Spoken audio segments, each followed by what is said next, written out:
Dia pernah menjadi ratu cantik yang sensasi. Dia telah menjadi suri rumah selama 6 tahun. Sebagai pertukaran untuk 2 perkahwinan yang gagal, terdapat 3 orang kanak-kanak yang kelaparan. Untuk bertahan, Irene terpaksa mencari kerja. Tetapi apabila pihak lain memahami keadaannya, mereka semua menolak. Kerana tiada siapa yang percaya dia boleh menumpukan dirinya pada kerjanya. Melihat Belle semakin banyak mengumpul, terdapat baki kurang daripada 100 dalam akaun. Irene dalam masalah yang mendalam. Dia tahu dia perlu mendapatkan wang dengan cepat. Jika tidak, seluruh keluarga akan mati kelaparan. Dengan tiada tempat lain untuk pergi, dia memikirkan kawannya Mary, seorang pemilik firma guaman. Kerana lama tidak hadir bekerja, Irene ditugaskan untuk bekerja sebagai kerani. Walaupun gaji tak tinggi, tetapi ia akhirnya menyelesaikan masalah mendesak. Dia menyusun maklumat seperti biasa pada hari itu.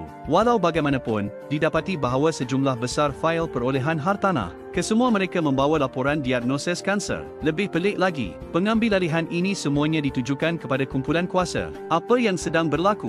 Untuk menjelaskan sebabnya, dia memutuskan untuk melawat sendiri untuk mengetahui keadaan. Xiaomi memberitahunya, penduduk berhampiran menghidap pelbagai penyakit pelik. Walau bagaimanapun, syarikat kuasa mengambil inisiatif untuk mencadangkan tampung kos perubatan untuk mereka yang sakit ini. Ia hanya kerana air sisa yang mereka buang mengandungi unsur. Irene mengetahui perkara ini, menyedari bahawa perkara-perkara adalah jauh dari mudah seperti yang dibayangkan. Jadi saya pergi ke agensi profesional untuk perundingan. Seorang profesor universiti memberitahunya, sianida biasanya digunakan untuk pencegahan karat, untuk melambatkan penuaian peralatan penjanaan kuasa, tetapi ia sangat radioaktif. Pendedahan jangka panjang boleh menyebabkan pelbagai jenis kanser. Yang lebih teruk ialah, ia juga boleh menyebabkan mutasi gen, diwariskan kepada generasi seterusnya. Ini membuatkan Irene waspada serta-merta. Mungkin ia berkaitan dengan penyakit penduduk. Untuk mengetahui kebenaran, dia bergegas ke Biro Penjagaan Air. Seorang lelaki muda bertanggungjawab menerima Irene. Mudah menggunakan kecantikan untuk. Saya mencari maklumat sepanjang malam.